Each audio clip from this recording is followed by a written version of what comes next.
आज के डिजिटल युग में एक छोटी सी गलती भी लाखों की चपत लगा सकती है।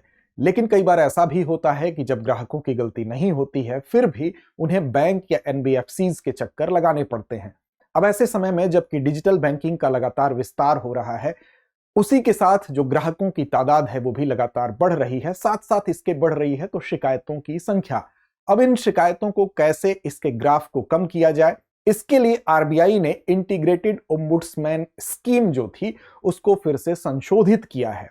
अब जवाबदेही और पारदर्शिता को और बेहतर ढंग से तय किया जा सकेगा, जो शिकायतें हैं उसका निवारण और बेहतर ढंग से हो सकेगा। तो आइए जानते हैं कि इस संशोधन में क्या क्या चीजें ऐसी हैं जिसको रिवाइज्ड किया गया है और ये स्कीम यानी कि जो इंटीग्रेटेड ओम्बुड्समैन स्कीम है इसका संशोधन कैसे और ज्यादा इस डिजिटल व्यवस्था को बेहतर बनाने की दिशा में एक कदम के रूप में देखा जा रहा है। तो चलिए शुरुआत करते हैं।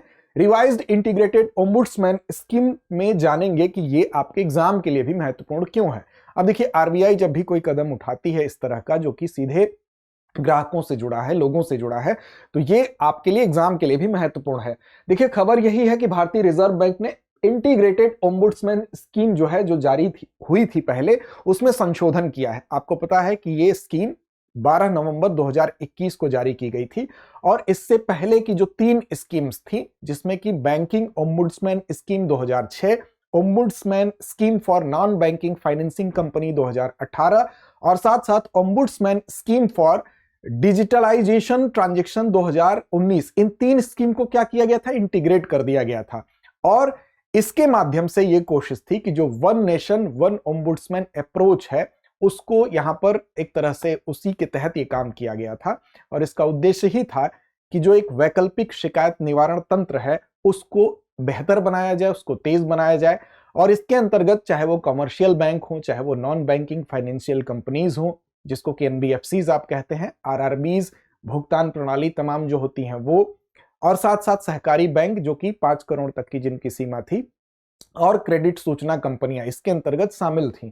अब इनमें इस योजना को ही, इसमें कुछ ऐसे प्रोविजन थे जिनको और ज्यादा संशोधन के माध्यम से बेहतर बनाने की कोशिश की गई है। 1 जुलाई 2026 से जो संशोधन किए गए हैं वो प्रभावी भी हो जाएंगे और इसका उद्देश्य ही है कि आरबीआई के अंतर्गत जो लोकपाल का ढांचा है उसको और ज्यादा, ओम्बुड्समैन का जो स्ट्रक्चर है उसको और ज्यादा मजबूत बनाया जाए और इसके माध्यम से जो शिकायतें हैं उसका त्वरित तरीके से, प्रभावी और कुशल तरीके से निपटान करने में उसमें आगे बढ़ा जाए। तो आइए समझते हैं कि वो प्रमुख कौन कौन से सुधार हैं। ये तो हमारी खबर हो गई। अब रिवाइज्ड इंटीग्रेटेड ओम्बुड्समैन स्कीम की अगर बात करें तो इसमें सबसे पहली बात ये आपको याद रखना है कि 1 जुलाई 2026 से ये संशोधन प्रभावी भी हो जाएगा।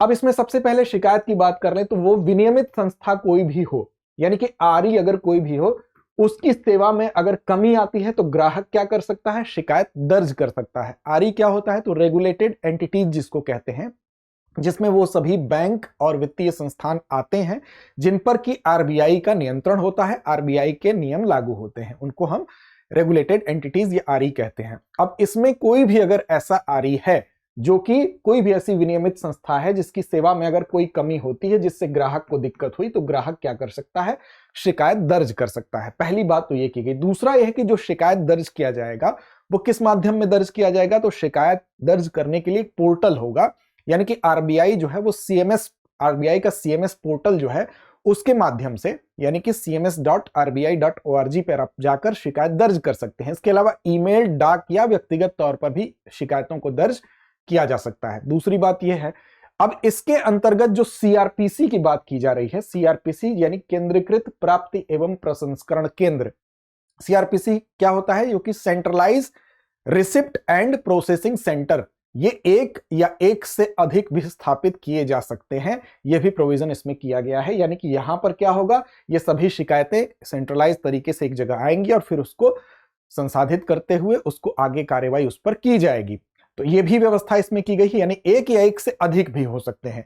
इसके अलावा अगर आप देखिए, जिसमें सुनवाई होगी, सभी शिकायतों को सीआरपीसी में क्या किया जाएगा, प्राप्त किया जाएगा और प्रोसेस किया जाएगा। और यहां पर जो शिकायतें होंगी उसकी सुनवाई कौन करेगा, तो आरबीआई का जो लोकपाल होगा, ओम्बुड्समैन होगा, और साथ साथ उसके लिए एक उप लोकपाल भी होंगे, वो इन शिकायतों को सुनने का काम करेंगे। अब विवाद की जो राशि है उस राशि की सीमा को असीमित कर दिया गया। कितने भी विवाद का मामला होगा ये सुन सकते हैं, यानी कि अधिकतम सीमा इसकी कोई नहीं है, ये बढ़ा दी गई है। साथ साथ लोकपाल निर्णय में बैंकिंग कानून, आरबीआई निर्देश और जो भी नियम होते हैं उन सब का ध्यान में रखते हुए इसका निपटारा किया जाएगा। अब सवाल उठता है कि यहां पर आरबीआई के जो ओम्बुड्समैन होते हैं, जो लोकपाल होते हैं, उनको क्या क्या शक्ति दे दी गई है और साथ साथ मुआवजे की राशि क्या है, इस पर भी बात करते हैं। सबसे महत्वपूर्ण जो चेंज है वो वहीं पर देखने को मिलता है। लेकिन उससे पहले आपको बता दें कि जो लोकपाल या ओम्बुड्समैन की जो व्यवस्था है, एक ऐसा अधिकारी होता है जो आम लोगों द्वारा अगर सार्वजनिक संगठनों के खिलाफ कोई शिकायत की जाती है तो उस शिकायत का निपटारा करने का जो काम करता है उसको लोकपाल कहते हैं। और ये कॉन्सेप्ट स्वीडन से आया है। भारत में अगर बात करें तो चाहे वो बीमा का सेक्टर हो, आयकर का सेक्टर हो, बैंकिंग का सेक्टर हो, यहां पर आपको ओम्बुड्समैन या लोकपाल देखने को मिलते हैं।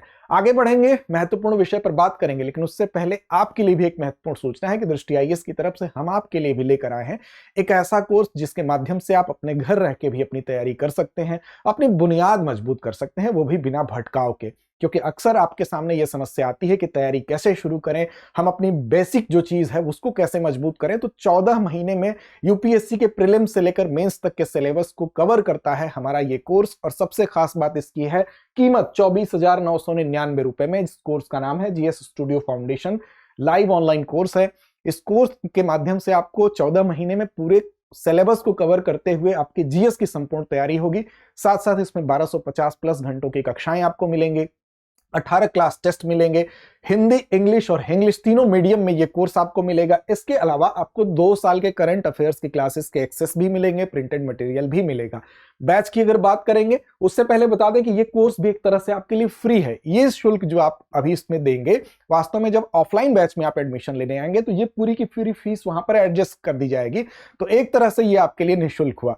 अब देखिए आगे चलेंगे, बताएंगे आपको इस फीस में भी आप और अतिरिक्त डिस्काउंट अगर पाना चाहते हैं तो AMITABH दृष्टि लर्निंग ऐप को डाउनलोड कर लीजिए। वहां से आप जाएंगे, इस कोर्स को जब आप खरीदने के लिए, परचेज करने के लिए क्लिक करेंगे तो इस कोड को आप जब लगाएंगे तो अतिरिक्त डिस्काउंट आपको मिलेगा।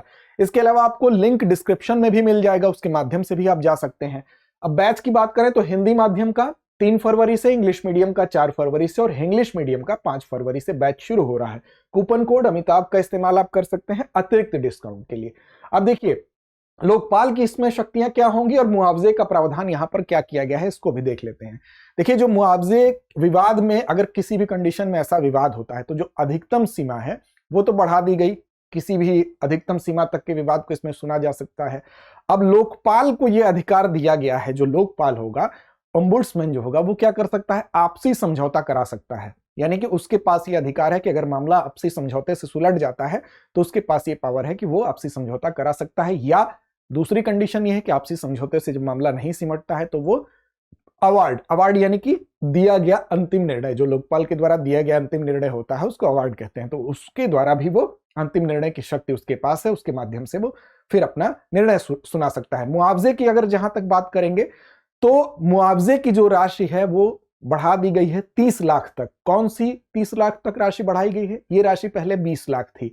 जो वास्तविक नुकसान है, अगर किसी व्यक्ति का वास्तविक नुकसान पता चलता है, मान लीजिए कि किसी को गलत रिपोर्ट दिए जाने की वजह से उसको लोन में दिक्कत हो रही है और वो उसको लोन सिर्फ इसलिए नहीं मिल पा रहा था, वो 6 महीने से लगातार व्यक्ति परेशान था कि वो उसकी गलत रिपोर्ट बना दी गई थी।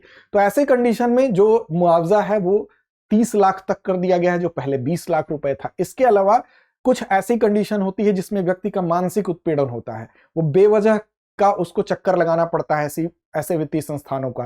तो ऐसी कंडीशन में जो पहले राशि 1 लाख रुपए थी, अब उसको बढ़ाकर 3 लाख रुपया कर दिया गया है मानसिक उत्पीड़न वाली सिचुएशन में।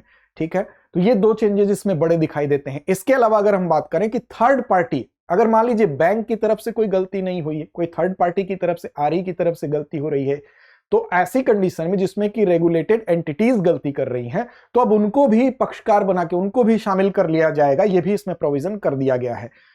शिकायत बंद करने की शक्ति यानी कि क्लोज करने की शक्ति किसको है? तो लोकपाल सभी मामलों में शिकायत को क्या कर सकता है? क्लोज कर सकता है, ये उसको पावर दे दी गई है। लेकिन उप लोकपाल जो है उसकी पावर थोड़ी सी सीमित है। वहां पर कुछ क्लाज उसके लिए बना दिए गए हैं जिसके तहत उप लोकपाल जो है, जैसे खंड 10 है, इसके अंतर्गत जो नियम है उसमें खंड 10 है। इसके अलावा 14(8)A से लेकर 14(8)C तक उप लोकपाल को भी शक्ति दी गई है कि वो इन मामलों में वो भी क्लोज कर सकता है मामले को, शिकायत को बंद कर सकता है। तो ये कुछ सीमा थी। सीमा जो पहले 20 लाख थी, सामान्य स्थिति में वित्तीय या परिणामी नुकसान में 20 लाख को 30 लाख कर दिया गया। मानसिक पीड़ा और समय अगर किसी का लगता है खर्च होता है तो उसको बढ़ा के 3 लाख कर दिया गया। सभी शिकायतें जांचने और निस्तारण का अधिकार लोकपाल को होगा। उप लोकपाल को कुछ विशेष मामलों में शिकायतों को क्लोज करने का अधिकार होगा। साथ साथ आरबीआई वार्षिक रिपोर्ट भी प्रकाशित करेगा। तो ये कुछ ऐसे प्रोविजंस थे जिनको कि रिवाइज्ड किया गया है, जिसके माध्यम से ये कोशिश की जा रही है कि इंटीग्रेटेड ओम्बुड्समैन स्कीम को संशोधित करके इसको और ज्यादा जवाबदेह, पारदर्शी बनाया जाए ताकि ज्यादा से ज्यादा शिकायतों का निवारण हो सके। चलिए अभ्यास प्रश्न की तरफ चलते हैं। आज का अभ्यास प्रश्न आपके लिए है कि आरबीआई की रिवाइज्ड इंटीग्रेटेड ओम्बुड्समैन स्कीम कब से लागू होगी। विकल्प आपके सामने है। 1 जनवरी 2026, 1 जुलाई 2026, 1 जनवरी 2027 या 1 जुलाई 2027। इस प्रश्न का जवाब दीजिए, लेकिन साथ साथ याद रखिए अगर टेलीग्राम चैनल पर अभी तक हमें आपने फॉलो नहीं किया है तो आप हमारे टेलीग्राम चैनल पर दृष्टि आईएएस यूट्यूब के नाम से है, उसको फॉलो कर लीजिए। वहां पे आपको इस कार्यक्रम की लिंक मिलेगी, पीडीएफ मिलेगी। तो लड़ते रहिए, अपने लक्ष्य की ओर बढ़ते रहिए। अब एग्जाम की तैयारी को और बेहतर करने के लिए हमारे चैनल को लाइक, शेयर और सब्सक्राइब करना ना भूलें।